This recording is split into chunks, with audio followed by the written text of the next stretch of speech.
जय श्री राम, जय श्री बालाजी महाराज। जैसा कि आपको पता है कि पितृपक्ष प्रारंभ हो रहा है और उस दिन चंद्र ग्रहण भी है पूर्णिमा तिथि पर। और पूर्णिमा तिथि पर चंद्र ग्रहण है तो क्या पितरों का श्राद्ध भी हम कर सकते हैं? और दूसरी बात एक ये भी है कि अगर चंद्र ग्रहण है तो हम उसका बेनिफिट कैसे उठा सकते हैं? क्या हमारी पितरों को बल मिल सकता है? क्या हमारा कोई मंत्र सिद्ध हो सकता है या कोई हमारा पाठ सिद्ध हो सकता है? आज सारी डिटेल आपको इस वीडियो में प्राप्त हो जाएगी अगर वीडियो के अंत तक आप बने रहोगे। तो अगर कोई भी एक पार्ट मिस होता है तो कुछ इंपॉर्टेंट जानकारी हमारे से मिस हो सकती है। अगर अभी तक आपने चैनल को सब्सक्राइब नहीं किया तो सब्सक्राइब भी कर दीजिए। हनुमान जी के भक्त है तो 10 लोगों तक इस वीडियो को जरूर शेयर कीजिए। देखिए, चंद्र ग्रहण का जो समय होता है ऊर्जा वाला समय होता है, पावरफुल समय होता है।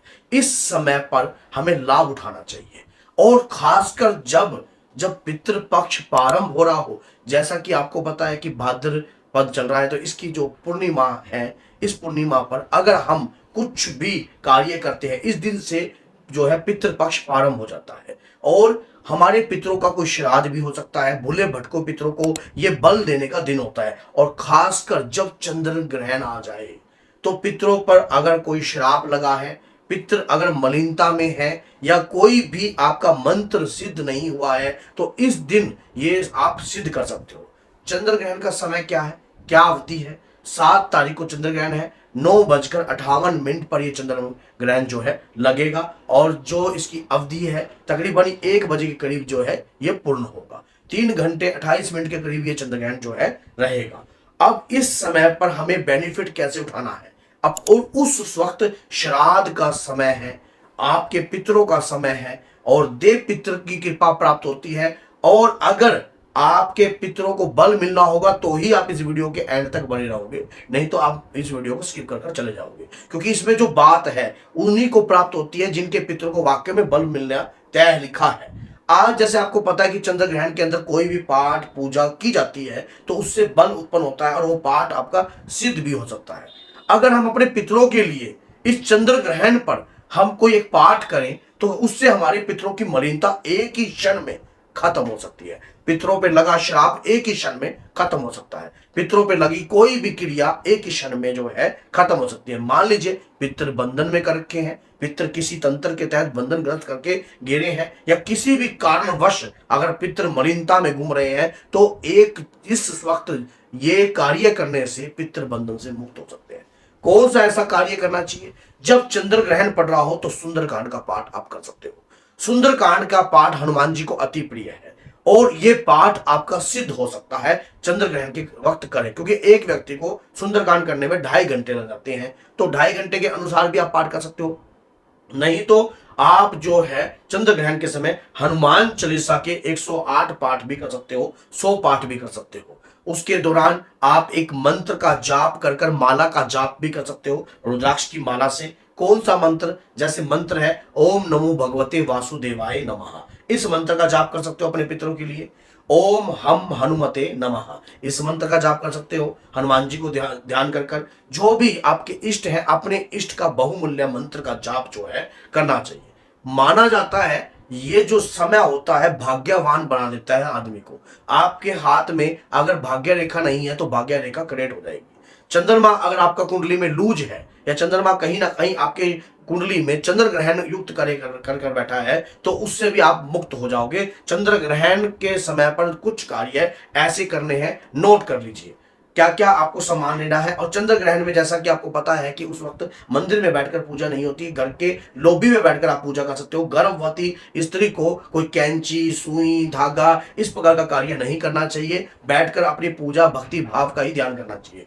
चंद्र ग्रहण जब लगता है पूर्णिमा पर और सूर्य ग्रहण लगता है अमावस्या पर, चंद्र ग्रहण का जो समय होता है उस वक्त आप मंत्रों को सिद्ध कर सकते हो। मंत्र माना जाता है कि शाबर मंत्र इस समय पर बहुत शीघ्रता से सिद्ध होते हैं। एक शाबर मंत्र भी मैं आपको देता हूं। ओम नमो वज्र का कोटा जिसमें पिंड हमारा बेटा ईश्वर कुंजी ब्रह्म का ताला मेरे आठों यम का यति हनुमत पाला मेरी भक्ति मेरे गुरु की शक्ति फुरो मंत्रो ईश्वर वाचा। ये शाबर मंत्र का भी आप जाप कर सकते हो, ये भी आपका शीघ्रता से जागृत हो सकता है। इस मंत्र का भी आप जाप कर कर इससे कृपा प्राप्त कर सकते हो। जब ग्रहण का समय चल रहा होता है उस वक्त वातावरण में एनर्जी होती है। माना जाता है कि जब राहु और केतु चंद्रमा को अपने समक्ष ग्रस्त कर लेते हैं तो उस दौरान जो है चंद्र ग्रहण लगता है। और ये जो चंद्र ग्रहण जो है लंबी अवधि का है, तो इसे ब्लड मून भी कहा जाता है। माना जाता है कि चंद्रमा लाली में आ सकता है। तो ऐसे पर यह प्रभाव जो है आपके पितरों को कृपा प्राप्त कर सकता है। आपने पंच दीपक जो है आपने जलाने हैं। पंच दीपक जो है आप चंद्र ग्रहण के जब आप पूजा प्रारंभ करोगे तब जला देना, सरसों के तेल के। पंच दीपक आप सरसों के तेल के जलाने हैं। चावल जो है बासमती 1.25 किलो लेने हैं आपने। 1.25 किलो चावल लेने हैं बासमती, और अपनी माला को भी बासमती चावलों में रखना है। 21 रुपए के अरदास चावलों के अंदर रखने हैं। एक जल का पात्र भर के रखना है, उसमें सफेद रंग का थोड़ा कच्चा दूध डाल देना है और थोड़ी धागे वाली मिश्री डाल देनी है। भगवान शिव से अपने इष्ट आराध्य से प्रार्थना करनी है कि मैं जो ये पूजा पाठ पद्धति करने जा रहा हूं, ये मेरी पाठ पूजा जो है पूर्ण हो जाए और मेरे मंत्रों में ऊर्जा का वास हो जाए। या अगर आप अपने पितरों के नाम की पूजा पाठ विधि करने जा रहे हो तो ये प्रार्थना आपको करनी है ग्रहण के जाप करने से पहले कि मैं जो पाठ पूजा कर रहा हूं उससे मेरे पितरों को बल प्रदान हो, उससे मेरे पितरों को शक्ति प्रदान हो, उससे मेरे पितरों को कृपा प्रदान हो। चंद्र ग्रहण का जो समय होता है रहस्यों से भरा होता है। ऐसे समय पर पूजा पाठ करने से बहुत कृपा प्राप्त होती है आपको। ग्रहण के समय पर कुछ भी खाना नहीं चाहिए। सूतक काल जो है चंद्र ग्रहण का 9 घंटे पहले लग जाता है। तकरीबन 12 बजे के करीब जो है सूतक काल जो है लग जाएगा। उस वक्त से आप जो है अपना व्रत भी एक प्रारंभ कर सकते हो। और इस वक्त अगर आप व्रत रखकर आप पूर्णिमा का व्रत, देखिए पूर्णिमा का समय है, ऊर्जावान है। दूसरा ग्रहण का समय है। तीसरा पितृ पक्ष प्रारंभ है, तो पितरों को ऊर्जा प्राप्त होगी। आप जब जो जल का लोटा आपने भरकर रखा है, जब सुबह आप जब अपना स्नान आदि कर कर वही जल का लोटा जो आपने ग्रहण के समय पर भर के रखा था, वही जो है आपने क्या करना है, भगवान शिव पर जाकर अर्पण करना है। और जो चावल है, जो अक्षत है, वो भी शिव के पास जाकर अर्पण करने हैं, वहीं पर रख देने हैं दान दक्षिणा समेत।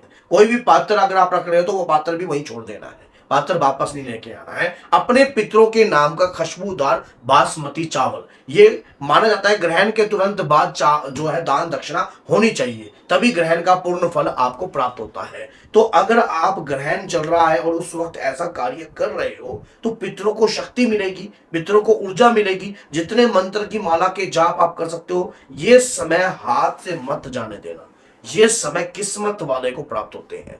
वीडियो मैंने थोड़ी देरी से बनाई, इसके लिए मैं क्षमा मांगता हूं, लेकिन ये समय आपके लिए बहुत महत्वपूर्ण है। अगर जिसके पितृ वाक्य में बंधन से खुलने वाले होंगे तो ही ये वीडियो आपके मोबाइल में चलेगी, नहीं तो चल नहीं पाएगी। क्योंकि कई बार हम कुछ भी पहले डिसाइड करते हैं, अगर हमारे पितरों पर वो कर्ज या कुछ भी उतार होना होता है तभी कुछ चीज का बेनिफिट हम करने लायक बनते हैं, नहीं तो कर नहीं पाते हैं। कहते हैं कि तेरी कृपा की अगर आदत ना होती तो आज हम ग्रहण में बैठकर पूजा याचना भी ना कर रहे होते। तो यही बात है कि जब आप पूजा कर रहे होगे तो समझ लेना आपके इष्ट, आपके आराध्य आपका सहयोग कर रहे हैं। और अगर आपके पितरों पर किसी भी प्रकार का जाल है, श्राप है, कुछ भी है, जो भी है, आप संकल्प लेने से पहले ये बात बोलना कि मेरे पितरों पर कोई जंजाल लगा है, कोई श्राप लगा है, कोई मलिनता है, पितर श्रापित हुए हुए हैं, या किसी भी प्रकार कोई ऐसी चंडाल योनि या प्रेत योनि में है, तो वो सब के सब जो है उन मलिनताओं से साफ हो जाएं और इस पाठ का पूर्ण फल उनको प्राप्त हो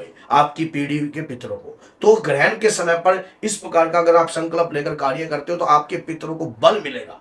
करके देख लीजिए, उसी समय आपको एहसास होगा कि वाकई में ये पितृ पक्ष जो है इस बार का बहुत पावरफुल है, बहुत पावरफुल है। क्योंकि ग्रहण प्रारंभ है, ग्रहण से पितृ पक्ष चालू हो गया है। तो आप सोचिए कि जो चीज ग्रहण से चालू होगी है तो इसका मतलब पितरों को लगा पहले ही शुद्धिकरण का मौका आपको प्राप्त हुआ है। जो काम आप 1 साल 2 साल 3 साल में नहीं कर पा रहे, वो पितृ पक्ष में आपका शॉर्टकट में हो सकता है। तो अगर आप ये वीडियो अपने तक रखते हो तो बहुत बड़ा अन्याय करते हो। वीडियो को अगर आपने देखा है पूर्ण रूप से तो वीडियो को 10 लोगों तक शेयर करना आपका कर्तव्य है, नहीं आपका फर्ज है। क्योंकि इसमें क्या है, अगर किसी व्यक्ति के हाथ ये वीडियो लगती है तो वो व्यक्ति भी इस चीज को जानकर इस जाप प्रक्रिया को कर कर अपना लाभ उठा सकता है और अपने जीवन को सार्थक बना सकता है। तो इसीलिए तो बोलिए जय सीता राम, जय श्री बालाजी महाराज, जय माता।